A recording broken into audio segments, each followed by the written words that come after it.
Les débrouillards de Yaoundé, des jours remplis d'activités. Dès l'aube, les débrouillards de Yaoundé se mettent en action.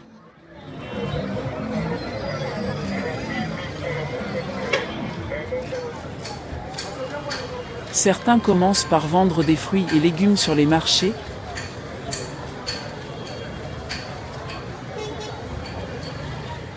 tandis que d'autres s'installent dans les rues pour offrir leurs services de réparation ou de coiffure.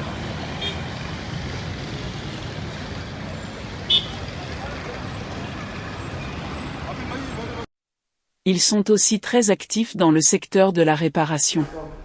Quelle est la couleur que vous désirez entre toutes les couleurs là? Il y a ces deux couleurs qui m'intéressent. Bon, maintenant, à vous de voir en fonction de mon teint, quelle couleur va m'aller.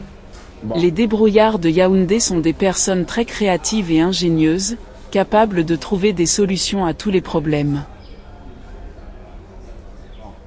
Pour moi, j'ai choisi le marron avec le rouge pour faire le détente. Donc j'ai choisi le marron-ci et j'ai choisi le rouge. Après, je vais la faire une jolie détente qui va la convenir selon son teint. Ils sont les héros méconnus de Yaoundé et leur lutte quotidienne est un vrai défi. Et voilà, j'ai fini la première couche. Maintenant, je prends mon vernis rouge. Il n'y a pas une technique que ça sèche vite. Là, comme j'ai mis une couche, ça sèche facilement vite. Puisque si je mets la deuxième couche, le vernis va bomber. Ça ne va pas vite sécher. Ouais. Bon, il fallait que je mette une couche pour mettre les deux tons. Ils sont les vrais moteurs de l'économie informelle de la ville.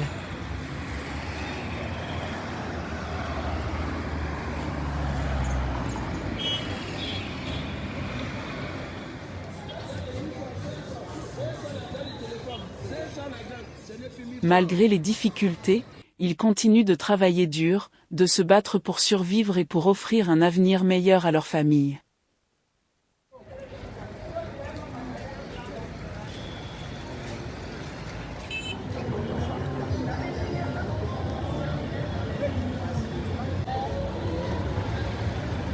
Les femmes débrouillardes sont particulièrement actives, elles vendent des produits alimentaires ou des articles ménagers.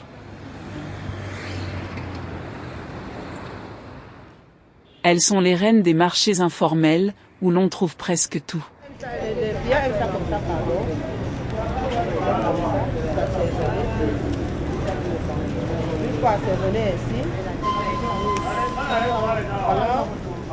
couper de l'oignon,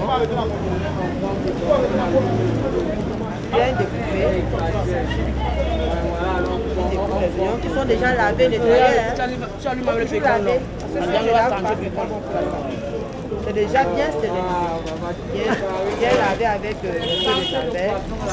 Maintenant on prend ceci, on mélange avec un peu de persil. Voilà, vous voyez comment on fait. À chauffer. Et là, je vais maintenant mon oignon. Mon persil que j'habille ici. Non, on va plus comme les plantes d'ananas. Mais qui est?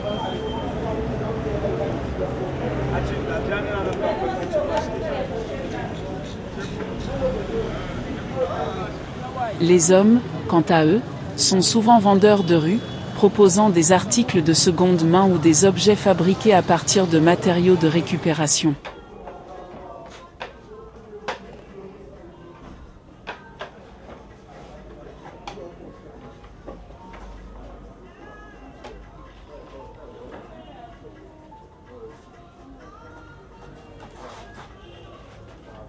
Malgré les promesses, les pouvoirs publics semblent plus occupés à maintenir leur pouvoir qu'à vraiment aider les jeunes. Propriétaire de parfumerie, propriétaire de salon de coiffure, responsable de sombre et ainsi de suite.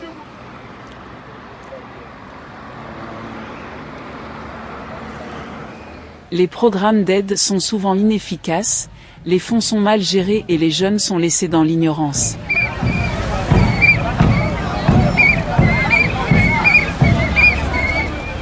Je suis éducateur à l'âge, précisément au foyer de l'Espérance aussi, au quartier Kondengue.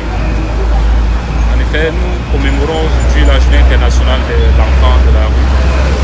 Et nous voulons juste mettre en exergue le fait qu'ils sont des êtres humains comme nous, qu'ils ont des droits, ils ont besoin d'éducation et ils ont besoin de sécurité.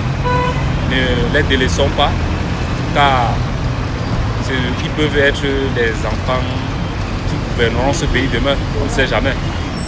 C'est pourquoi les jeunes au Cameroun sont de plus en plus indifférents aux promesses des pouvoirs publics.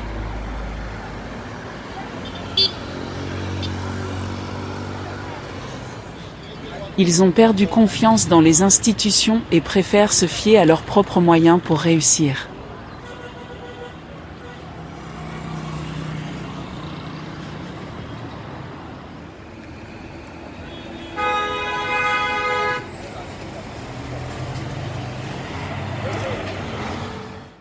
Il est temps que les pouvoirs publics au Cameroun passent des paroles aux actes et montrent une réelle volonté d'aider les jeunes.